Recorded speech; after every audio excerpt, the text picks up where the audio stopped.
Assalamualaikum. Waalaikumsalam warahmatullahi wabarakatuh. Ahlan wa sahlan. Halo Ustadz, tanya Ustadz lebih mudah. Bismillahirrahmanirrahim. Assalamualaikum warahmatullahi wabarakatuh. Alhamdulillahi ala ihsanih wa syukru lahu ala taufiqihi wa amtinanih wa asyhadu an la ilaha illallah wahdahu la syarika lahu ta'ziman li sya'nih wa asyhadu anna Muhammadan abduhu wa rasuluhu da'ila ridwanih.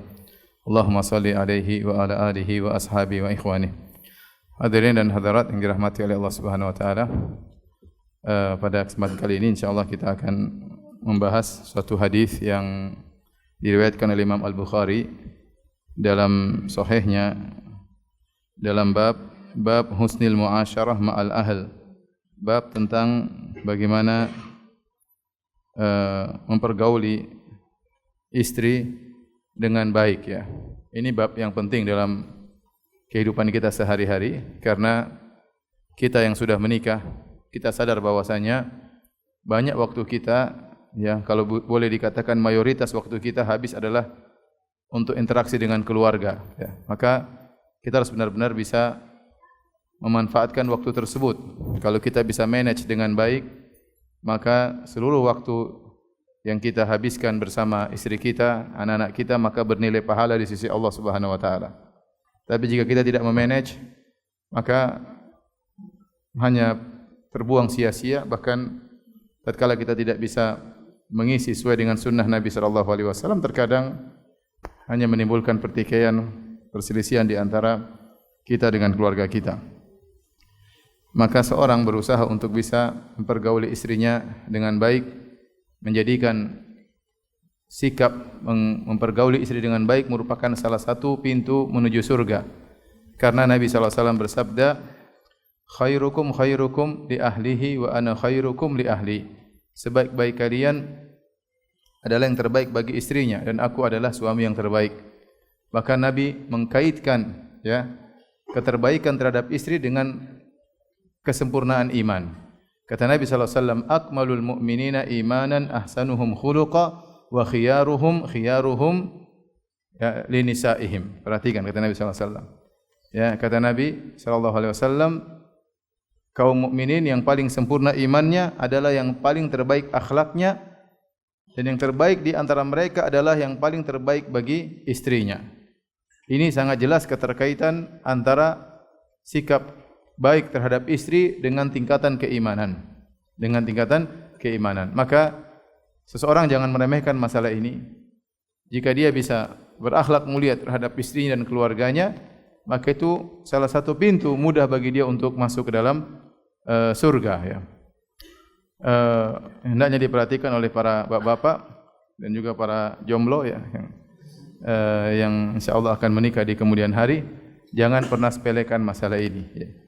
Jika kita tidak memanage dengan baik, maka waktu kita banyak yang terbuang, tidak bermanfaat ya. Tapi kalau kita niatkan kita berbicara dengan istri, ngobrol dengan istri, jalan-jalan sama istri, melayani istri, kita niatkan karena Allah, maka semuanya adalah pahala dan merupakan salah satu pintu yang memudahkan seorang suami untuk masuk ke dalam surga ya.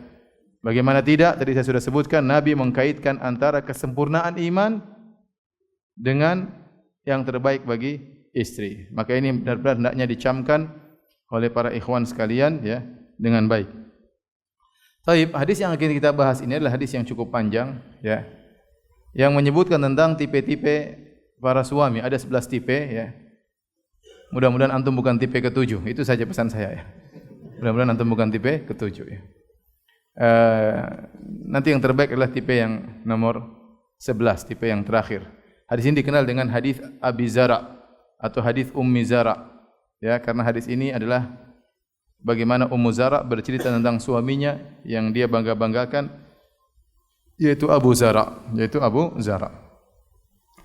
Kita bacakan hadisnya ya. Al-Imam Al-Bukhari berkata rahimahullahu taala qala haddatsana Sulaiman bin Abdurrahman wa Ali bin Hujr qala akhbarana Isa bin Yunus qala haddatsana Hisham bin Urwah an Abdullah bin Urwah an Aisyah radhiyallahu taala anha. Hadis ini diriwayatkan oleh Hisham bin Urwah dari Abdullah bin Urwah. Ya, Hisham bin Urwah dari Abdullah bin Urwah. Hisham dan Abdullah kakak beradik Jadi seorang meriwayatkan dari saudaranya sendiri, dari ayah mereka Urwah, ya, Ibnu Zubair, an Aisyah. Aisyah adalah bibi mereka. Aisyah adalah bibi mereka. Karena Aisyah radhiyallahu anha punya saudari namanya Asma bintu Abi Bakar. Dan Asma bintu Abi Bakar menikah dengan Zubair bin Awam. Dan dari pernikahan Asma dengan Zubair lahirlah anak-anak di antaranya Abdullah bin Zubair dan seorang sahabat, dan Urwah ibnu Zubair. Urwah ibnu Zubair. Jadi Abdullah dan Urwah sama-sama bersaudara. Oleh karenanya hadis ini diriwayatkan dari Hisham, ya, dari Abdullah, dari Urwah ibnu Zubair. Kenapa saya perlu sebutkan sanad ini? Karena dalam sebagian riwayat langsung dari Hisham bin Urwah dari Urwah, bukan dari saudaranya Abdullah. Riwayat yang ada di depan kita dari Hisham, dari saudaranya Abdullah, dari bapak mereka Urwah. Yang riwayat di depan kita ini yang bercerita nanti adalah Aisyah radhiyallahu taala anha, dan Nabi menyimak sampai selesai, kemudian Nabi mengomentari. Ya.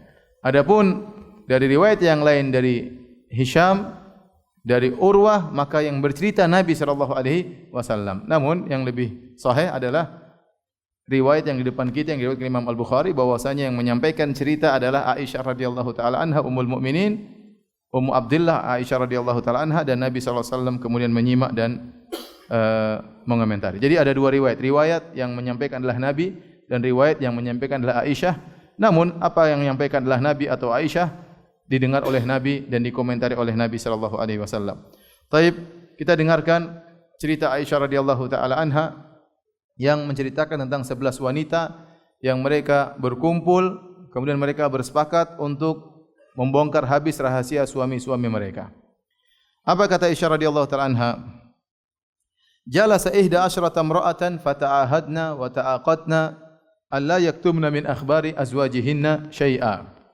Berkumpullah atau duduklah 11 wanita, kemudian mereka, ya, bersepakat, berjanji dan bersepakat untuk tidak menyembunyikan kabar tentang suami mereka sedikit pun. 11 wanita ini sepakat untuk bergibah ria tentang suami mereka. Dan ini adalah majelis yang buruk, majelis yang dimurkai oleh Allah Subhanahu wa taala, majelis ghibah, ya. Dan terkadang ibu-ibu berkumpul dalam rangka majelis seperti ini. Oleh karenanya hati-hati, ya. Memang benar bapak-bapak juga kadang ghibah, tapi ghibah di antara ibu-ibu lebih banyak, ya. Lebih banyak, ya. Mereka lebih banyak ngerumpi, ya. Terkadang mereka kumpul kemudian mereka menceritakan tentang ibu-ibu yang lain, terkadang mereka ngumpul mereka menceritakan suami-suami ibu-ibu yang lain, terkadang mereka ngumpul mereka bercerita tentang suami-suami mereka sendiri, ya. Terkadang mereka ngumpul enggak ada yang bahan diceritakan, mereka ceritakan ustaz mereka, ya. Dan ini yang harus dihindari. Bapak tidak, bapak biasanya kumpul bicara tentang perdagangan, tentang perkembangan negara, politik, ya, paling-paling tentang poligami, itu aja. Tapi cuma geledek tidak ada hujannya, ya. Berkumpullah 11 wanita ini. Siapa 11 wanita ini? Dalam sebagian riwayat disebutkan mereka ahlul Yaman, dari negeri Yaman. Dalam sebagian riwayat mereka adalah Quraisy, dari zaman jahiliyah, ya. Intinya 11 wanita bukanlah sahabiat, bukanlah para istri-istri sahabat, bukan. Tapi orang-orang kalau bukan dari ahlul Yaman atau orang wanita jahiliyah, ya. Sekarang Aisyah bercerita tentang mereka, berarti Aisyah sedang menggibah 11 wanita ini, atau tidak? 11 wanita menggibah suami mereka, Aisyah sedang menggibah 11 wanita ini. Apakah boleh Aisyah menggibah 11 wanita ini? Nabi tidak tegur. Kata para ulama, tidak mengapa apa yang dilakukan oleh Aisyah, gibah Aisyah ini. Kenapa? Karena dua hal.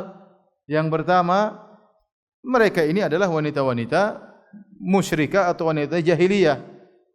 Dan ghibah dalam definisinya adalah dzikruka akhaka bima yakrah, yaitu engkau menyebutkan tentang saudaramu apa yang dia tidak sukai. Akhaka, saudaramu sama muslim. Ya, tidak sama kita menggibah non muslim dengan menggibah seorang muslim. Muslim punya kehormatan tersendiri. Ya. Oleh karenanya tidak mengapa menggibah seorang non muslim kalau memang ada maslahat. Baik. Perhatikan di sini, yang pertama yang 11 wanita ini adalah wanita-wanita bukan muslimah.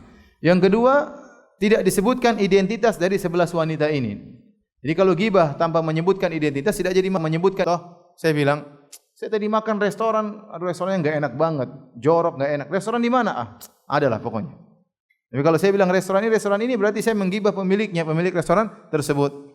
Ya. Kalau pemiliknya muslim enggak boleh ya.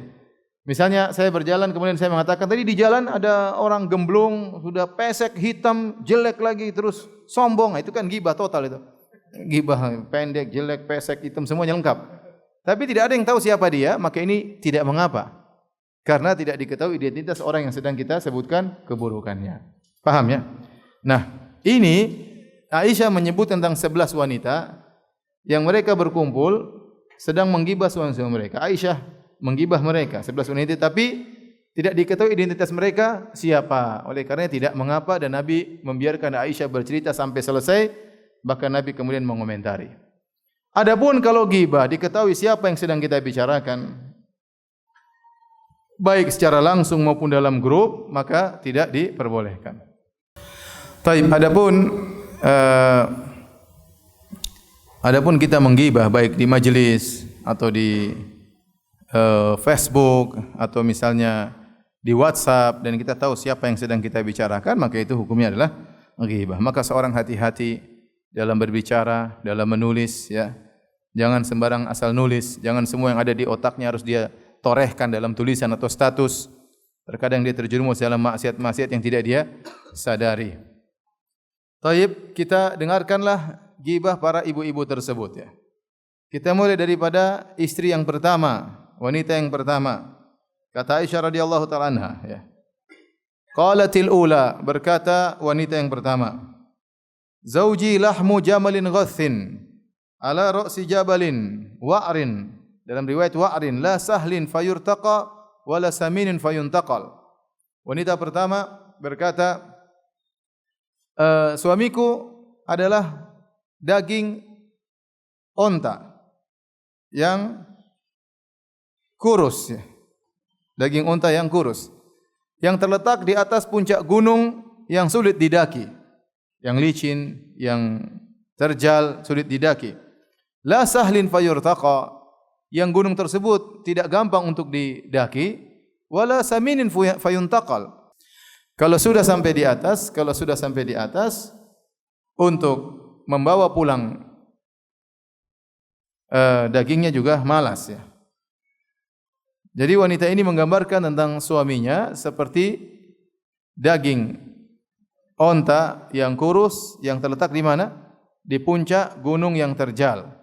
Kalau mau meraih daging tersebut setengah mati, harus menaiki gunung yang tinggi yang licin. Kalau sudah sampai di atas mau dibawa pulang, dagingnya onta yang kurus. Ini adalah kata kiasan. Apa maksudnya? Maksudnya dia sedang menjelaskan suaminya sangat pelit. Ini tipe pertama, tipe suami yang pelit. Sehingga dia mengatakan, suamiku daging, tapi bukan sembarang daging, daging onta. Jadi para ulama menjelaskan dalam buku-buku mereka bahwasanya daging di kalangan Arab ya, yang paling favorit dari daging kambing. Ya, Nabi SAW paling senang makan daging kambing. Daging onta kurang favorit. Kenapa? Agak alot, ya, kurang favorit. Ya. Maka suami saya daging memang daging, ya. Tetapi dagingnya daging onta. Kemudian ontanya pun onta yang kurus. Sudah kurus terletaknya di atas puncak gunung. Maksudnya apa? Saya kalau minta sesuatu kepada dia sangat sulit. Saya merayu dia minta sesuatu seakan-akan harus mendaki sebuah gunung yang terjal, mendaki gunung yang berat. Sudah saya daki, terkadang jatuh, naik lagi, jatuh lagi. Kalau sudah berhasil sampai di atas, mau bawa pulang itu daging, cuma dagingnya apa? Sedikit. Ngapain? Dia gambarkan kalau saya minta kepada suami saya ngerayu sebulan ngerayu minta duit, ternyata cuma dikasih 10.000 misalnya. Maka ini menyedihkan. Suami saya sangat pelit. Dan ini contoh yang buruk, ya. Bahwasanya seorang suami yang saleh seharusnya tidak pelit kepada istrinya. Kalau dia punya harta yang lapang maka jangan dia pelit. Kalau dia tidak punya harta maka dia ya sesuai dengan kemampuannya. Kata Allah Subhanahu wa taala, "Liyunfik dzu sa'atin min sa'atih." Hendaknya seorang yang memiliki kelapangan harta dia infakkan dari kelapangan hartanya. Jangan dia kaya kemudian dia mensikapi istrinya seperti orang yang miskin. Ya. Wa man qudira alaihi rizquhu falyunfik mimma atahu Allah. Adapun orang yang disempitkan hartanya maka dia infakkan sesuai dengan kemampuannya. Ya, tidak ada celaan bagi dia yang tidak mampu. Tapi kalau dia mampu maka jangan dia pelit kepada istrinya. Maka Rasulullah SAW ingatkan bahwasanya berinfak kepada keluarga mendatangkan pahala ya. Dalam hadis kata Nabi SAW, ya, dinarun anfaqtahu fi sabilillah wa dinarun anfaqtahu fi raqabah wa dinarun tasaddaqta bihi ala miskin wa dinarun anfaqtahu ala ahlik a'zamuhu ajran alladhi anfaqtahu ala ahlik. Kata Nabi SAW, sekeping dinar yang kau infakkan untuk di jalan Allah, sekeping dinar yang kau infakkan untuk memerdekakan budak, sekeping dinar yang kau sedekahkan kepada orang miskin, dan sekeping dinar yang kau keluarkan infakkan untuk istrimu, yang paling besar pahalanya adalah yang kau infakkan untuk istrimu. Ini hadis ingin menjelaskan bahwasanya ada beda antara infak yang wajib dengan infak yang sunnah. Segala yang wajib pahalanya lebih besar daripada perkara yang sunnah. Ini kaidah ya. Dalam hadis qudsi kata Nabi SAW ya, bahwasanya ya, apa yang aku wajibkan itu lebih aku cintai daripada yang selain yang wajib ya. Oleh karenanya infak yang wajib seperti berinfak kepada anak, istri, hukumnya wajib. Itu pahalanya lebih besar daripada berinfak yang sunnah. Meskipun kita sering merasa dapat pahala kalau kita berinfak yang sunnah, sementara kita berinfak yang wajib terkadang kita kurang merasakan pahala tersebut. Memberikan makan kepada anak istri, menyekolahkan mereka, memenuhi kebutuhan mereka, ini semua wajib hukumnya dan pahalanya lebih besar. Oleh karenanya, kalau Nabi misalnya berkata kepada tentang 2 rakaat sebelum subuh, kata Nabi SAW, raqatul fajri khairu minad dunya wa fiha, 2 rakaat sebelum subuh lebih baik pada dunia dan seisinya, maka salat subuhnya lebih besar lagi pahalanya. Ya, karena salat subuh fardu wajib, adapun qabliyah subuh hukumnya apa? Sunnah. Ya. Maka di sini Nabi menjelaskan bahwasanya kita berinfak yang wajib. Kalau kita punya harta, kita kasih orang tua, kasih istri, kasih anak-anak. Oleh karena dalam prioritas membantu kerabat lebih utama daripada membantu orang jauh. Karena semakin dekat kerabat semakin kuat ya kewajiban kita untuk membantu mereka. Maka ini harus kita ingat. Kita menyenangkan anak istri dengan harta yang kita miliki, maka ini baik. Saya bukan mengajarkan bahwasanya kita hanya fokus kepada anak istri sehingga kita pelit kepada yang lain, tidak. Tapi kita ada prioritas. Jangan sampai kita semangat membantu tetangga kita, membantu orang jauh, sementara anak istri kita tidak begitu kita perhatikan. Ini salah. Lihat Nabi SAW berkata, lasta tunfiqu nafaqatan tabtaghi biha wajha Allah illa ujirta 'alaiha, hatta luqmata allati taj'alu fi imra'atik.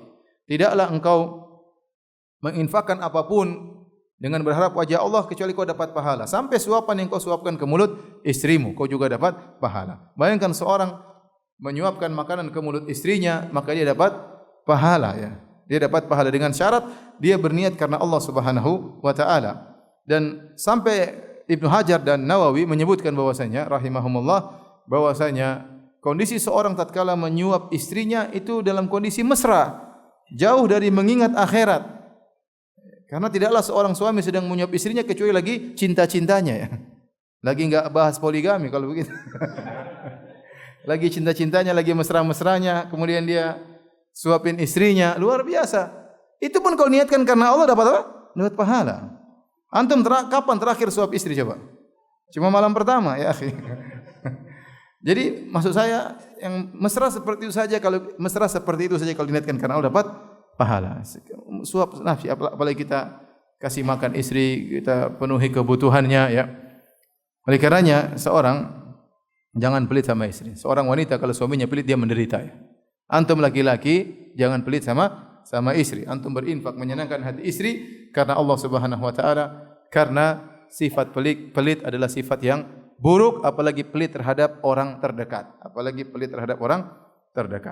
Taib, inilah model suami yang pertama yang buruk, yaitu suami yang pelit ya. Maka seorang harus pandai mengatur hartanya, dia berinfak untuk orang luar ya, tetapi yang paling fokus adalah anak istrinya.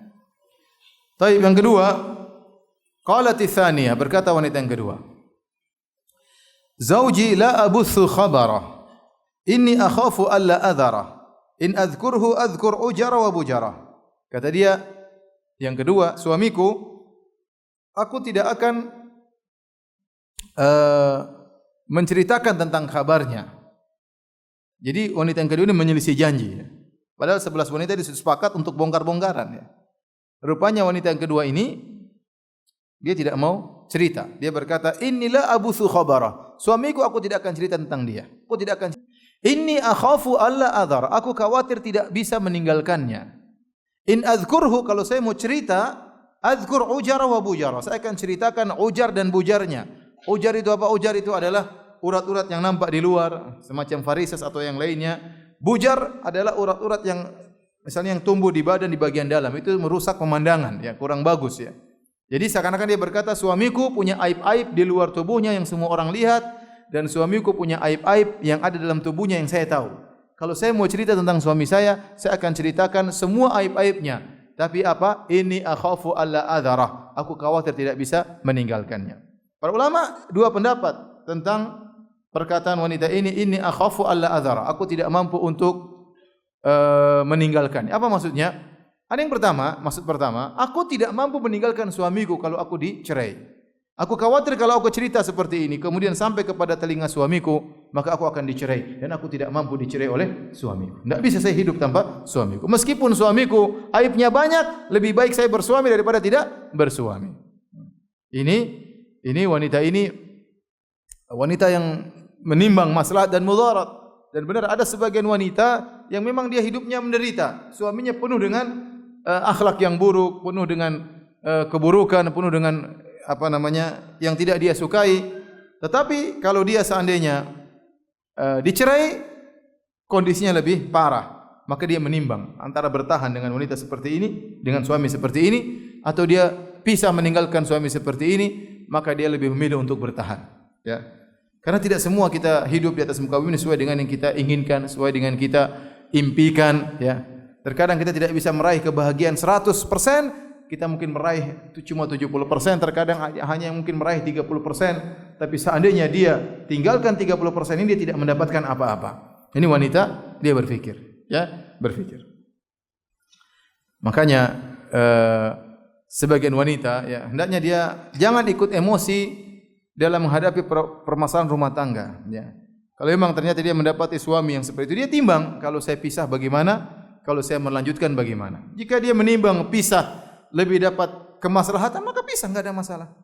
Tapi kalau dia timbang misalnya, kalau saya pisah ternyata sepertinya saya tambah parah, sepertinya saya tidak ada tempat bernaung, ya lebih baik saya bertahan dengan suami seperti ini. Ini yang dilakukan oleh wanita yang kedua.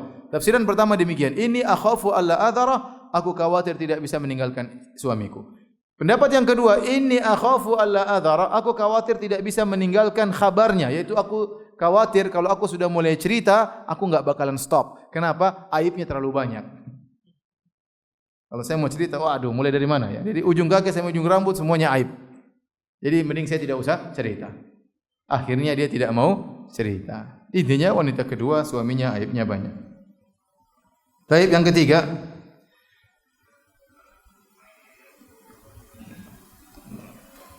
qalatis tsalitsah, berkata wanita yang ketiga, zauji al-ashannaq, suamiku tinggi, kurus, in antiq utallaq wa in askut uallaq, kalau aku bicara aku diceraikan, kalau aku diam aku terkatung-katung, digantungkan, uallaq. Saya ulangi, dia berkata zauji al-ashannaq, suamiku kurus, tinggi, in antiq utallaq, kalau saya ngomong saya langsung dicerai, wa in askut uallaq, kalau saya diam maka saya akan digantung. Apa maksud wanita yang ketiga ini? Wanita ini juga sedang mencela suaminya. Dia ingin menggambarkan suami saya diktator, tidak mau diikut campur sedikit pun. Apa segala keputusan dia, tidak mau mendengar pendapat istrinya sedikit pun. Istrinya komentar langsung cerai. Luar biasa. Ada lelaki seperti ini. Kalau ditinjau dari sisi fisik, oke, tinggi, ya, gagah, ya. Tetapi dari sisi perilaku, diktator, tidak mau mengalah, tidak mau mendengar sedikit masukan dari istrinya. Pokoknya istrinya ngomong sedikit dicerai. Ya. Ada suami seperti ini. Para ulama berbeda pendapat. Apa maksudnya wanita ini berkata zauji al-ashannaq, suamiku tinggi? Apa maksudnya? Ada yang mengatakan maksudnya dia sedang mengatakan suamiku bahlul. Ya. Kenapa bahlul? Karena orang tinggi biasanya bahlul. Ya. Karena otaknya dengan jantungnya jauh, sehingga connectingnya lemot, ya. Dan biasanya orang tinggi bahlul. Yang pintar-pintar biasanya pendek-pendek. Yang profesor. Katanya begitu ya. Dan disebut oleh sebagian dalam buku-buku hadis, tapi dibantah oleh para ulama ya. Ada orang tinggi juga yang apa? Yang pintar, ada orang pendek juga bahlul. Sudah pendek bahlul lagi. Jadi yang benar dia tidak sedang mencela suaminya dari sisi fisik. Yang benar dia sedang memuji suaminya dari sisi fisik, hanya saja dia mencela suaminya dari sisi perilaku. Ini adalah contoh suami yang buruk. Suami yang baik adalah yang mau mendengar masukan istrinya. Ya. Mau mendengar apa? Masukan istrinya. Bukankah istri kita jadikan teman berbicara, teman ngobrol. Kalau ada masalah kita diskusikan sama istri kita. Kita enjoy dalam kehidupan ini. Jadikan istri kita teman ngobrol. Jadikan kebahagiaan dalam rumah kita. Jadikan rumah kita baiti jannati, rumahku adalah surgaku. Ya. Lihatlah Nabi SAW yang sangat cerdas, seorang nabi dapat wahyu dari Allah Subhanahu wa taala, sikapnya super bijak, tetapi dia tetap mendengar masukan dari istrinya. Bahkan dalam peristiwa yang genting. Hadis-hadis meriwayatkan tentang kisah Al-Hudaybiyah, Sulhul Hudaybiyah, perjanjian Hudaybiyah. Bagaimana kasus kisahnya? Jadi Nabi SAW ya, bermimpi, Nabi SAW tawaf. Maka Nabi kabarkan kepada para sahabat mereka akan tawaf, dan kita tahu mimpi Nabi benar. Ya, para sahabat menyangka mereka akan umrah tahun tersebut. Maka pada tahun ke-6 Hijriyah, setelah 6 tahun Nabi berhijrah meninggalkan kampung halaman Mekah, maka 6 tahun kemudian mereka semangat untuk berangkat untuk umrah. Berangkatlah Nabi bersama sekitar 1.400 orang, dalam riwayat 1.500, dalam riwayat 1.300 orang. Berangkatlah mereka untuk umrah. Mereka bawa bagian persenjataan, khawatir kaum Quraisy menghadang. Maka berjalanlah mereka dengan semangat dari Madinah menuju Mekah, sampailah mereka di Hudaybiyah. Dari jarak Madinah ke Mekah adalah 450 km.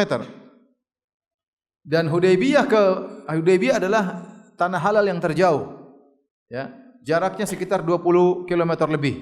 Artinya di Hudaybiyah sampai ke Ka'bah sekitar 20 km. Tinggal sedikit lagi sampai. Ternyata mereka dihadang oleh kaum musyrikin. Di situ akhirnya terjadi perjanjian Hudaybiyah yang isinya Nabi harus menunda umrohnya tahun depan. Waktu Nabi setuju, para sahabat tidak terima. Kata para sahabat, ya Rasulullah, ngapain kita mengalah sama orang-orang musyrikin? Alasna 'alal haqq wa hum 'alal batil. Bukankah kita di atas kebenaran, mereka di atas kebatilan? Alaysa qatlana fil jannah wa qatlahum fin nar. Bukankah kalau kita bertempur dengan mereka, kita meninggal, kita masuk surga, kalau mereka mampus masuk neraka jahanam? Kata Nabi, benar. Falima nu'tid daniyata fi dinina. Ngapain kita mengalah wahai Rasulullah? Sudah kita perang saja. Rasulullah bilang tidak, kita berhenti. Anda sekalian, para sahabatku, cukur rambut kalian, sembelih unta-unta dan kambing-kambing kalian. Kita bertahallul, baru kita pulang. Umrah tahun depan. Sahabat tidak ada yang mau mengerjakan. Satu pun tidak ada yang mengerjakan. Kenapa kata para ulama? Para sahabat berharap Nabi berubah pikiran. Para sahabat berharap Nabi membatalkan perjanjian Hudaybiyah tersebut, kemudian mereka perang. Bayangkan, mereka ingin perang. Akhirnya Nabi masuk ke kemahnya dalam kondisi bersedih. Maka Ummu Salamah bertanya, istrinya. Dan Nabi kalau bersafar selalu bawa istrinya. Ya. Nabi kalau bersafar selalu bawa istrinya. Kemudian Ummu Salamah bertanya, ada apa? Maka Nabi cerita. Maka subhanallah, Nabi curhat kepada istrinya. Istrinya kasih masukan. Kata istrinya begini, wahai Rasulullah, engkau keluar, wala tukallim ahadan, jangan ngomong sama seorang pun. Kemudian panggillah tukang cukurmu, cukur rambutmu dan sembelihlah sembelihanmu. Maka Nabi nurut dengan Ummu Salamah. Nabi keluar tidak ngomong sama siapapun. Nabi cukur rambutnya, Nabi potong sembelihannya. Maka begitu sahabat melihat Nabi sudah cukur rambut, berarti tidak mungkin berubah keputusan. Mereka langsung semuanya cukur apa? Rambut mereka. Idenya dari siapa? Dari Ummu Salamah radhiyallahu taala anha. Oleh karenanya, ikhwan dan akhwat kita ini hidup dalam rumah tangga bukan sebagai diktator. Ya, kita jadikan istri kita sebagai teman ngobrol. Ada hal-hal yang kita tidak perlu diskusi sama istri, ada. Ada hal-hal yang kita perlu diskusi. Ada hal-hal yang kita mengalah, biarkanlah pendapat istri kita yang kita ambil. Ada hal seperti itu. Contoh, pendapat istri kita berkaitan dalam penataan rumah misalnya. Ya sudah. Misalnya kita bangun rumah, sayang mau warna apa? Saya pingin warna ungu. Enggak sayang, hitam aja sayang. Ungu, hitam, ngapain ribut? Ya sudah, ungu aja. Ngapain ente ribut-ribut masalah itu ya? Nanti misalnya sofa warna apa, beli di mana, biarkan istri kita yang milih, dia yang nikmati rumah, dia yang bersihkan rumah, enggak usah kita ributkan ya. Tapi kalau misalnya mau sekolahkan anak di mana ya, kita diskusi, keputusan di tangan kita. Saatnya istri kita taat sama kita. Ya, ada keputusan kita enggak perlu diskusi, ada keputusan kita diskusi. Bukan istri kita ngomong sedikit cerai, istri kita ngomong sedikit cerai. Ya. Itu tidak benar. Ya. Ini yang dialami oleh wanita tersebut. Dia merasa tidak dianggap oleh suaminya sama sekali, tidak dihargai oleh suaminya sama sekali. Ini adalah penderitaan seorang wanita kalau dalam rumah tangganya ternyata dia tidak pernah dianggap oleh suaminya. Dan suaminya keras, dia tidak bisa komentar sedikit pun. Sekali komentar dicerai. Makanya wanita berkata, in antik utallaq. Kalau saya komentar, saya dicerai. Wa in askut uallaq. Kalau saya diam maka saya akan tergantung. Ada hak-hak saya tidak ditunaikan. Ya. Baik. Kita lanjutkan. Qalatir rabi'ah, berkata wanita yang keempat. Zauji kalaili Tihama. Sungguhnya suamiku seperti malam di pegunungan Tihama. Pegunungan Tihama ini kalau siang panas di daerah Jazirah ke arah Yaman ya. Kalau siang panas, tapi kalau di malam hari maka dia sejuk. Dia sejuk. Zauji kalaili Tihama. Suamiku seperti cuaca di malam hari di pegunungan Tihama. Bagaimana cuacanya? La harrun wala qurrun. Tidak panas dan juga tidak dingin. Wala makhafah wala sa'amah. Tidak menakutkan dan juga tidak membosankan. Jadi dia ingin menjelaskan suami saya sih sedang-sedang saja ya. Tidak terlalu sayang juga tidak dingin, tidak panas dan juga tidak dingin. Tapi saya enjoy dengan dia. Ada suami seperti itu. Ada suami, masya Allah ya, sayang banget setiap pulang bawa mawar, masya Allah. Ada yang begitu ya. Telepon istriku, cintaku macam masya Allah. Ada yang begitu. Ada yang dingin, pulang tidak ngomong, diem ya. Kayak direktur baru pulang, istrinya, kamu sudah ini belum? Sudah dimarah-marahin. Enggak. Ini dia enggak. Suami saya tidak hangat, tidak panas, tidak juga dingin. Sedang-sedang saja. Saya enjoy jalan sama dia. Memang tidak begitu mesra, tapi saya bisa menjalani kehidupan rumah tangga dengan dia. Tidak membosankan dan juga tidak menakutkan. Jadi suami saya biasa-biasa saja. Mungkin ada di antara ibu-ibu yang seperti itu. Yang tipe wanita keempat. Suami saya biasa-biasa saja, Ustaz. Tidak terlalu wow dan juga tidak menjengkelkan. Biasa-biasa saja. Biasa-biasa saja. Baik. Kita lanjutkan. Qalatil khamisah, berkata wanita yang kelima. Wanita yang kelima sedang menceritakan tentang suaminya. Kata kebanyakan ulama mengatakan dia sedang memuji suaminya. Dia berkata, "Zauji in dakhala fahid." Suamiku kalau masuk rumah seperti macan. Wa in kharaja asid, kalau keluar seperti singa. Wala yas'alu amma ahid, dan dia tidak pernah bertanya tentang apa yang dia dapatkan. Saya ulangi, dia berkata, "Zauji in dakhala fahid." Kalau masuk rumah seperti macan. Wa in kharaja asid, kalau keluar seperti singa. Wala yas'alu amma ahid, dan dia tidak bertanya tentang apa yang dia dapatkan. Apa maksud wanita ini? Wanita ini sedang memuji suaminya.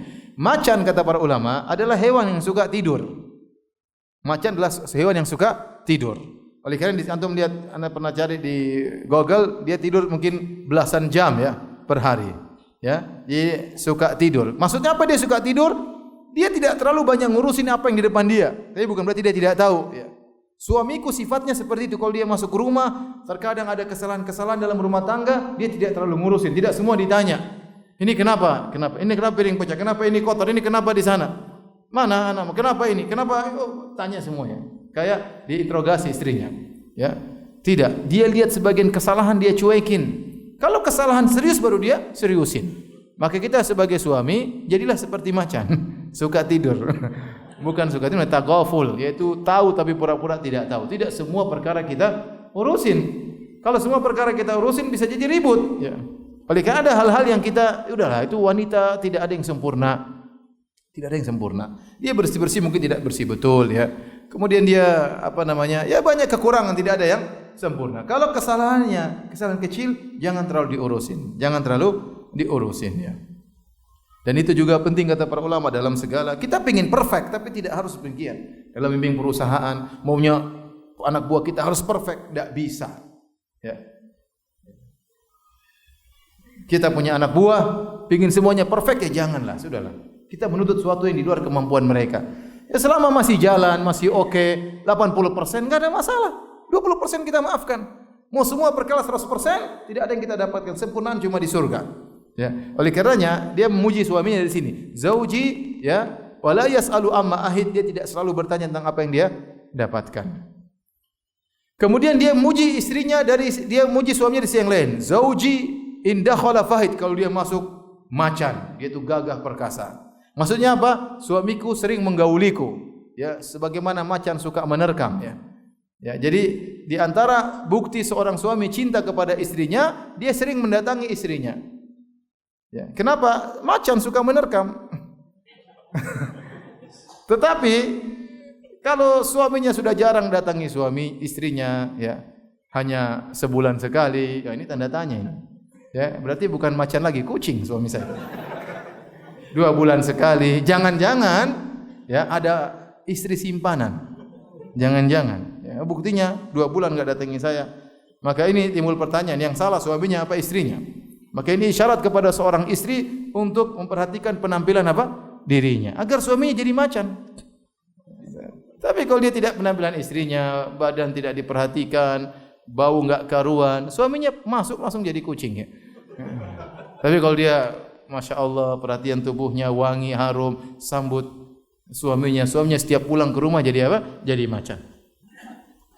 Kemudian ini juga pujian kata para ulama, dia muji suamiku kuat tatkala menggauliku, ya. Tapi ada sisi cercaan, suamiku kalau menggauliku tidak pakai muqaddimah, seperti macan langsung menerkam. Kalau keluar, suamiku bukan cuma jagoan di rumah. Kalau dia keluar wa in kharaja asid, kalau dia keluar singa, garang, ya. Jadi suamiku jagoan. Ada laki-laki cuma jagoan di rumah, istrinya diomel-omel. Ketemu orang langsung penakut. Enggak. Ya, dia tidak mengatakan suamiku kalau masuk rumah macan, keluar kucing, tidak. Suamiku masuk rumah macan, keluar rumah apa? Singa. Singa kan wah, semangat berburu. Oleh karenanya, ya, ini pujian bagi suaminya, ya. Baik. Kita lanjutkan. Qalatis sadisah berkata wanita yang ke-6. Wanita yang ke-6 bercerita tentang suaminya yang hanya ngurus dirinya, ngurus makannya, ngurus minumnya, tidak peduli dengan dia. Kata dia, "Zauji in akala laffa." Suamiku kalau makan semua menu habis. Semua yang dihidangkan apa? Habis. Wa in syariba istaffa, kalau dia minum istaffa itu akan sisanya dia minum. Jadi habis bersih itu gelas apa? Tidak ada sisanya. Wa in taja'al taffa, kalau dia tidur maka dia berselimutkan sendirian. Wala yulijul kaffa liya'lamal batha, dan dia tidak pernah memasukkan tangannya di badanku, di tubuhku untuk mengetahui kesedihanku. Saya ulangi, kata dia, zauji in akala laffa wa in syariba istaffa wa in taja'al taffa wa la yuljul kaffa liya'lamal batha. Suamiku kalau makan semua menu habis, kalau minum semuanya tidak tersisa pun sedikit setes air pun habis seluruhnya, tapi kalau tidur hanya berselimutkan sendiri, dan dia tidak pernah memasukkan tangannya di dadaku untuk mengetahui kesedihanku. Dia sedang bercerita tentang suaminya yang enjoy dengan dirinya sendiri. Pokoknya hanya makan aja, minum saja, kalau tidur istrinya dicuekin. Ada model suami seperti ini. Dia hanya perhatikan kebahagiaan dia. Main ke sana ke sini, keluar ke sana sini, ketemu kawan ketawa ketiwi. Hari ini di kafe ini, besok di kafe sana, besok perkumpulan di mana, pulang ke rumah tidak ngobrol sama istrinya. Istrinya sedih, tidak pernah dia pedulikan. Tidak pernah dia elus rambut istrinya, tidak pernah dia pegang dada istrinya, ada apa sayangku, dia tidak peduli. Kalau tidur di tempat tidur, dia selimutan sendiri, subhanallah. Bagaimana wanita menghadapi suami seperti ini? Dan ini peringatan bagi kita para suami, ya. Jangan kita hidup seperti ini hanya memperhatikan kebahagiaan kita. Saya sering sampaikan bahwasanya suami yang tidak mesra sama istrinya, sungguhnya dia seorang laki yang menderita. Karena Allah telah menjelaskan kebahagiaan lelaki yang sungguhnya adalah kepada istrinya. Kata Allah, liyaskuna ilaiha. Kami ciptakan wanita dari dirinya, liyaskuna ilaiha, agar dia tentram bersama istrinya tersebut. Maka jika seorang suami belum menemukan ketentraman dengan istrinya, sungguhnya dia lelaki yang tidak bahagia. Maka dia mencari kebahagiaan di luar. Tidak betah di rumah. Ini ceritanya bagaimana? Hah? Seri kedua? Hah? Seri kedua? Masih panjang ini.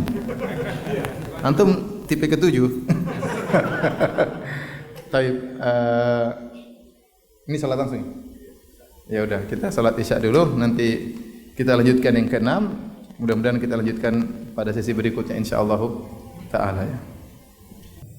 Alhamdulillah, salatu wassalamu ala Rasulillah wa ala alihi wa sahbihi wa ala. Hadirin hadirat yang dirahmati Allah Subhanahu wa taala, kita lanjutkan tentang pernyataan wanita yang ke-6 ya, yang dia menjelaskan bahwasanya suaminya tidak pernah memperdulikannya ya, wala yulijul kaffa liya'lamal bassa, dia tidak pernah menjulurkan tangannya untuk mengetahui kesedihan. Dan sudah saya jelaskan tadi bahwasanya lelaki yang sesungguhnya bahagia adalah yang tentram bersama istrinya. Allah Subhanahu wa taala berfirman, "Huwallazi khalaqakum min nafsin wahidatin wa ja'ala minha zawjaha liyaskuna ilaiha." Dialah Allah yang telah menciptakan kalian dari satu jiwa, yaitu dari Adam alaihissalam ya. Wa ja'ala minha zawjaha. Kemudian Allah Subhanahu wa taala menciptakan dari jiwa tersebut istrinya. Buat apa? Liyaskuna ilaiha, agar dia tentram bersama pasangannya tersebut. Demikian juga dalam ayat yang lain ya, wa min ayatihi an khalaqakum min anfusikum azwajan litaskunu ilaiha. Dan di antara tanda-tanda kebesaran Allah Subhanahu wa taala, Allah menciptakan bagi kalian istri-istri kalian litaskunu ilaiha, agar kalian tentram, sukun, tenang bersama istri-istri kalian. Maka kebahagiaan sungguhnya seorang laki tatkala tentram bersama istrinya. Kalau kita pulang ke rumah kita tidak tentram sama istri kita, berarti kita sedang menderita. Antum sedang menderita kalau demikian. Tapi kalau kita keluar rumah, rindu ingin ketemu istri, ingin cepat pulang ya, maka insyaallah itu suami yang bahagia ya. Tapi kalau sampai rumah ingin cepat keluar, maka itu berarti kita tidak nyaman. Berarti harus ada yang kita perbaiki. Kita tidak menemukan kebahagiaan dalam rumah sehingga kita harus mencari kebahagiaan tersebut di luar. Lelaki yang seperti ini lelaki yang menderita. Meskipun hartanya banyak, meskipun mobilnya banyak ya, meskipun asetnya banyak, tapi dia tidak menemukan kebahagiaan di rumahnya, itu lelaki yang menderita. Meskipun dihormati oleh banyak orang, meskipun orang menyangka dia bahagia, tapi kalau dia tidak menemukan kebahagiaan di rumahnya, berarti dia lelaki yang menderita. Oleh karena kita harus menciptakan suasana yang menyenangkan antara kita dengan istri kita. Kita harus enjoy. Lihatlah Nabi SAW di antara sunnah Nabi ngobrol bersama istrinya sebelum tidur.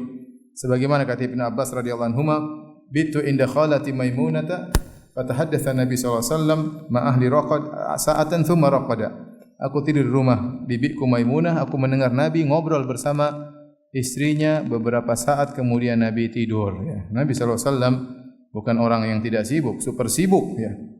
Super sibuk ya. Urusan dalam negeri, urusan luar negeri, harus mengajar kepada para sahabat, urusan orang munafikin, bagaimana peperangan yang bisa setiap saat orang-orang kafir menyerang dari luar, istrinya 9 ya.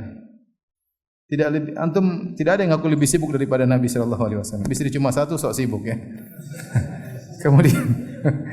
Kemudian tidak sempat ngobrol sama istri, gimana? Ya, maka kita harus ciptakan suasana ini. Pulang ngobrol sama istri ya. Ngobrol sama istri. Ngobrol hal-hal yang bermanfaat ya. Kita ngobrol sama istri itu sunnah Nabi sallallahu alaihi wasallam. Kita ngobrol sama istri sebelum tidur dapat pahala. Saya sering sampaikan hal ini sampai dibawakan di sini oleh Imam Bukhari dalam sahihnya bab as-samar ya fil ilm, bab tentang begadang di malam hari karena nuntut ilmu. Kemudian Imam Bukhari membawakan kisah ngobrolan Nabi dengan Maimunah. Maksudnya apa? Maksudnya sebagaimana Anda kalau begadang nuntut ilmu dapat pahala, demikian juga Anda ngobrol sama istri juga dapat apa? Pahala ya. Dapat pahala. Ya. Dan kita ciptakan obrolan ya. Tidak usah bicara yang tinggi-tinggi, bicara yang nyambung aja. Sama ngobrol sama istri tentang masakan, tentang anak-anak, tentang kondisi rumah, tentang apa kayak yang bisa kita obrolkan. Tidak usah kita obrol yang tinggi-tinggi, ya, yang terkadang bisa menimbulkan pertikaian, perselisihan. Tidak usah kita pulang sama istri, sayangku, kamu pilih nomor 1 atau nomor 2. Tidak usah. Ini bikin keributan ya. Tidak usah ya. Akhirnya beda pendapat. Enggak mungkin juga seperti saya pulang ke rumah kemudian saya ajak ngobrol istri saya bicara tentang ruwatul hadis tentang rawi-rawi. Sayang ini hadisnya dhaif, ada perawinya, ada si fulan, dikatakan dia dhaif, katanya begini, ngapain saya ngobrol sama istri begitu ya. Kalau saya ngobrol gitu istri, Mas, ngigo ya. Udah selesai pengajian di sana bukan di sini ya. Jadi kita obrolkan yang nyambung. Qadarullah kalau ternyata istri antum misalnya kecerdasannya tidak seperti antum ya. Kadang antum bikin canda dia tidak tertawa ya, tidak nyambung ya. Karena candaannya tinggi, sudah candaan kelas rendahan aja, enggak usah yang kelas tinggi-tinggi. Dia enggak paham gimana mau ketawa ya. Jadi ajak bicara pembicaraan yang bisa nyambung dengan istri kita, enjoy, kita nikmati kehidupan ini, tidak ada yang sempurna, istri kita tidak sempurna, kita pun tidak sempurna. Kalau kita sudah enjoy, gitu bisa kita ciptakan, minta kepada Allah agar kita merasakan ketentraman di rumah. Kemudian wala yuljul kafali alamal batha. Suamiku tidak pernah menempelkan tangannya di dadaku untuk mengetahui kesedihanku. Ini di antara aib seorang suami, tidak membuka diri sehingga istrinya tidak curhat kepada dia. Wanita banyak curhat, sifat wanita. Coba kalau kita ngisi pengajian nanti kita buka pertanyaan, ibu-ibu isinya curhat isinya. Ya, karena mereka sering curhat, tidak bisa menahan seperti lelaki yang bisa memiliki tahammul, kesabaran yang lebih tinggi. Perempuan lemah. Oleh karena sebagian ulama mengatakan kenapa perempuan tidak dianjurkan untuk ziarah kubur, karena lemah, tidak kuat. Begitu lihat ke kuburan anaknya nangis-nangis, terkadang menunjukkan sikap-sikap yang protes terhadap keputusan Allah ya, dan nangis yang berlebih-lebihan ya. Kenapa mereka tidak kuat seperti laki-laki? Maka mereka butuh tempat untuk sandaran, untuk curhat ya. Apa yang mereka alami. Lelaki harus membuka diri. Makanya kalau lihat istrinya sedih, segera halus kepalanya ya. Gimana sayang, ada masalah apa ya? Jangan dia sudah nangis, kita cuekin aja. Assalamualaikum, tidur. Jangan ya, kita aja ngobrol sama istri. Karena kalau kita tidak membuka diri untuk dicurhatin oleh istri, nanti dia curhat sama orang lain, itu yang masalah. Dia curhat sama teman-temannya, repot. Dia curhat di grup, repot. Dia curhat di medsos, waduh repot. Tahu-tahu dia bikin tulisan layangan putus, repot. Nanti suaminya bantah, tambah layangan, repot. Musibah. Nanti terkadang dia curhat sama lelaki lain, curhat sama suami orang, itu masalah. Sedikit-sedikit bikin status berubah. Ada masalah sama suami, bikin status ada jantung terbelah dua. Orang semua gelisah. Ada apa Kenapa jantungnya terbelah dua? Jadi kalau kita membuka diri sehingga istri merasa nyaman dengan kita, dia obrolkan, dia tidak menutup diri, ada masalah dia cerita, itu berarti kita nyaman. Dia nyaman sama kita nyaman sama dia. Kemudian yang harus diperhatikan juga, terutama di zaman now seperti ini, yang membuat kita hilang kenyamanan dalam rumah tangga, kebahagiaan adalah gadget, HP. Sudah pulang ke rumah masih aja main apa? Main HP. Subhanallah. Ya, istri tenggelam dalam dunia HP-nya, suami juga tenggelam dalam dunia HP-nya. Kita ketawa-ketawa dalam HP, tapi itu bukan kebahagiaan sesungguhnya. Cuma gini-gini, istri juga ketawa-ketawa. Dia enggak ketawa sama kita, ketawa sama temannya ya. Enggak tahu mentertawakan kita kali. Mentertawakan kita. Kita subhanallah, apa kehidupan rumah tangga seperti satu tempat tidur sama-sama, masing-masing pegang apa? Pegang HP. Nanti anaknya, "Abi, Umi," kasih HP juga. Main game sudah. Ketawa-ketawa aja selesai. Anak main game, istri main Instagram, suami main main game. Sudah selesai. Ya, di rumah enggak ada kebahagiaan, tidur sudah enggak ada kenyamanan, enggak ada kebahagiaan. Ini penyakit yang berbahaya. Pertemuan keluarga semua masing-masing pegang HP. Masing-masing sibuk, terus ngapain pertemuan keluarga? Pertemuan HP kalau begitu. Ngapain pertemuan keluarga? Temu sama orang tua tidak punya adab, orang tua lagi cerita main HP terus. Orang tuanya lagi curhat dia main HP. Ketemu dengan ustadznya lagi tanya, "Ustadz apa hukumnya ini?" Ustadznya jawab dia main HP. Subhanallah. Ngapain tanya kalau begitu? Sehingga ini banyak mengambil ketenteraman kebahagiaan keluarga gara-gara HP. Sehingga tidak ada waktu untuk ngobrol sama istri, tidak ada bercanda sama anak-anak. Kenapa terjebak dengan HP, perkara yang tidak bermanfaat. Oleh karenanya kita harus ciptakan nuansa yang menyenangkan dalam rumah tangga kita sehingga kita punya prinsip baiti jannati. Rumahku adalah apa? Surgaku. Kita ingin pulang ke rumah. Bukan ingin segera pulang ke rumah ya. Kalau kita sudah sering ingin pulang ke rumah, insyaallah kita bahagia. Tapi kalau kita berasa bahagia di luar rumah, ya, itu berarti bahaya. Ya. Kita tidak jadi pulang menjadi macan, tapi kalau kita pulang ketemu macan. Kita pingin pulang jadi apa? Jadi macan, bukan pulang ketemu macan. Baik, demikian saja kajian kita. Insyaallah kita lanjutkan mudah-mudahan pekan depan, mudah-mudahan. Nanti kita cari waktunya insyaallah taala. Ini panjang, ini curhat sudah. Baca aja kadang-kadang, kasihan juga sih. Ustaz, ana pernah bermimpi bermesraan dengan akhwat lain. Masya Allah. Apakah ini adalah tanda dari Allah bahwa saya harus berpoligami?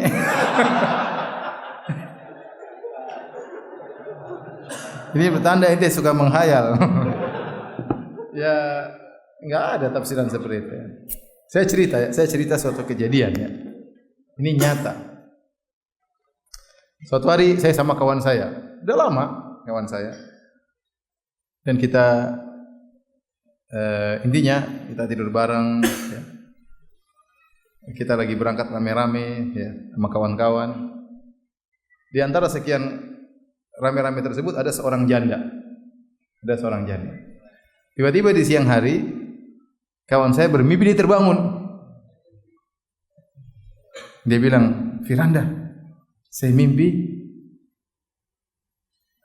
kita ketinggalan pesawat, maksudnya pesawat sudah berangkat, antum semua sudah pergi, saya ketinggalan pesawat. Qadarullah, janda itu juga ketinggalan pesawat." Jadi saya dan janda itu ketinggalan pesawat. Ini maksudnya apa ini?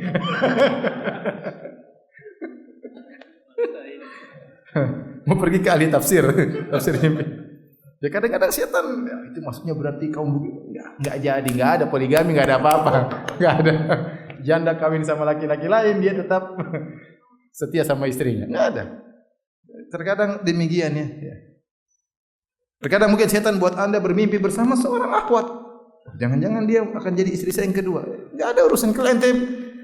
Mau poligami enggak usah pakai mimpi-mimpi begini. Poligami aja. Karena kita enggak tahu mimpi dari Allah atau sekedar dari syaitan membuat kita akhirnya berhasrat kepada wanita lain, membuat kita berpaling dari istri kita, macam-macam kita enggak tahu setan menggoda atau karena bawaan khayalan-khayalan kita. Karena mimpi ada tiga, ada mimpi dari Allah, ada mimpi dari syaitan, ada hadisun nafs, pembicaraan kita yang kita khayalkan ke bawah tidur. Ini kemungkinan yang ketiga besar. Jadi kita punya cita-cita enggak kesampaian, terkabulkan dalam mimpi. Saya sudah menikah dan dikaruniai 4 anak. Siapa sini yang anaknya 4? Angkat tangan. Anak malu cerita sama istri, takutnya istri makin galak. Antum intinya poligami syariat yang mulia, yang bisa mengerjakan silakan, tapi hendaknya memenuhi persyaratan.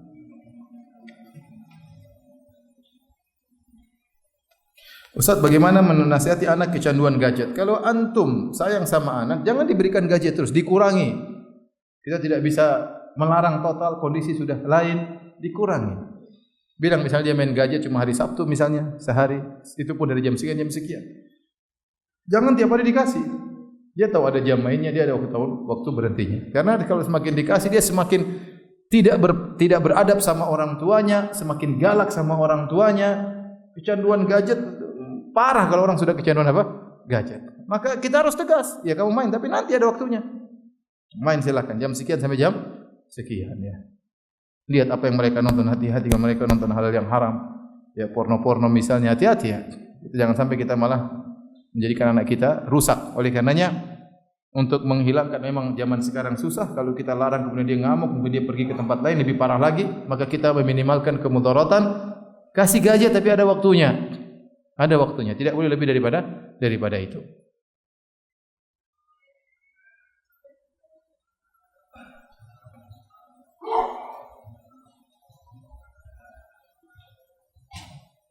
Ustaz, istri saya malas untuk salat 5 waktu. Apakah boleh saya memberi istri saya pelajaran, tidak memberi nafkah? Boleh. Sepakat ulama boleh. Istri malas suruh salat tidak mau, tidak usah kasih nafkah. Ya, tidak usah kasih nafkah. Nah, kalau kamu mau sholat, saya kasih makan. Kalau enggak, tidak ada makan. Ustaz memberikan uang jajan kepada anak sambil ngomel atau tidak ikhlas, bernilai pahala atau tidak? Antum ngapain ngomel? Tetap saja uang jajan antum kasih.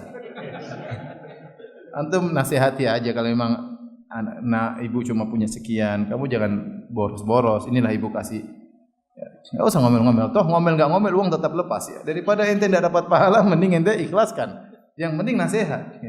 Kita ngomel kalau niatnya nasihat enggak apa-apa ya. Kalau sekedar ngomel tanpa nasihat percuma.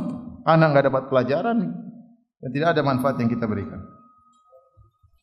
Apabila kita sudah mencukupi kebutuhan pokok istri, yaitu pangan, sandang, papan, dan kita tidak memberikan sesuatu yang lebih dari kebutuhan pokok tersebut meskipun kita diberi keluasan rezeki oleh Allah Azza wa Jalla, apakah termasuk tipe suami yang pelit? Iya, jelas. Cuma dikasih sandang, pangan apa? Paman. Ya, antum pelit. Yang penting istrinya gemuk, rumahnya bagus, bajunya cukup, selesai. Ya enggak bisa lah. Bukan begitu cara Nabi bermuamalah dengan apa? Istrinya. Bukan begitu. Ya. Bukan begitu. Oleh karenanya liunfik dzu sa'atin min sa'ati. Kata Allah, berikanlah sesuai dengan kelapangan hartamu. Yang muliakan istri antum. Kalau punya uang belikan emas ya. Tidak boros juga tidak, tapi enggak ada masalah. Kita belikan mobil misalnya, kalau memang kita kaya raya enggak ada masalah. Apa masalahnya? Ya, istri kita biar nyaman, dia juga nyaman melayani kita, dia nyaman ngurus anak-anak, dia punya kebutuhan. Kenapa kita harus pelit-pelit? Kecuali kalau antum miskin, ya itu lain cerita. Kalau antum punya uang banyak, ngapain antum pelit sama istri? Orang yang paling utama kita baiki adalah istri kita, yang paling dekat kita, yang mengandung anak-anak kita, yang melayani kita, yang mengetahui rahasia kita. Terus kita simpan-simpan uang buat apa? Baik, kita baca curhat yang panjang ini. Saya seorang istri yang punya 2 putra yang masih kecil-kecil. Sudah hampir 1,5 tahun suami saya berubah, tidak mau taklim. Jarang sholat di masjid dan kadang sholat subuh pun lewat. Suami saya lebih sayang dan perhatian terhadap orang tuanya daripada keluarganya sendiri. Misal saat memberikan uang untuk ibu mertua, diberi 700 atau 1 juta. Tapi untuk saya dan anak-anak hanya diberi 500 ribu untuk makan dalam 1 bulan. Sedangkan mertua saya boleh dikatakan mampu dengan penghasilan yang lumayan dibanding suami. Saya sebagai istri kadang menahan lapar agar kebutuhan tercukupi selama 1 bulan, hanya 500 ribu. Apakah suami saya zalim terhadap saya? Sedangkan saya bersabar dan tabah tidak menuntut lebih. Bagaimana menurut Ustadz bakti anak laki-laki terhadap orang tua sedangkan anak dan istri terabaikan? Ini salah ya. Kita berbakti kepada orang tua bukan dengan melalaikan anak istri. Apalagi orang tua ternyata mampu, maka kita berbakti bukan dari sisi rezeki, dari sisi duit, kita berbakti dari sisi perhatian dan yang lainnya. Kecuali kalau kita memang mampu, tidak ada masalah. Tapi kalau kita kasih uang sama orang tua kita 700 ribu, anak istri kita cuma 100 ribu, ya enggak benar seperti itu. Ini enggak benar, ini salah. 500 ribu zaman sekarang mau cukup apa ya? Buat beli pulsa saja habis. Internet 500 ribu selesai. Jadi enggak benar seperti itu ya. Orang tua kita perhatikan. Apalagi dibilang tadi orang tuanya mampu, lebih mampu daripada suaminya. Maka ya kita kasih hadiah kepada orang tua ya semampunya. Yang paling penting perhatian ya. Sementara anak istri harusnya jangan sampai kelaparan, jangan sampai kekurangan ya. Ini kadang kenapa? Karena salah, tidak punya ilmu, bahlul ya. Dia harus tahu dia berbuat baik sama anak istri itu kewajiban, bukan sekedar sunnah. Itu apa? Kewajiban. Jangan sampai dia pelit sama anak istrinya. Demikian saja kajian kita, insyaallah kita lanjutkan pekan depan. Subhanakallah bihamdik asyhadu an la ilaha illa anta astaghfiruka wa atubu ilaik. Assalamualaikum warahmatullahi wabarakatuh.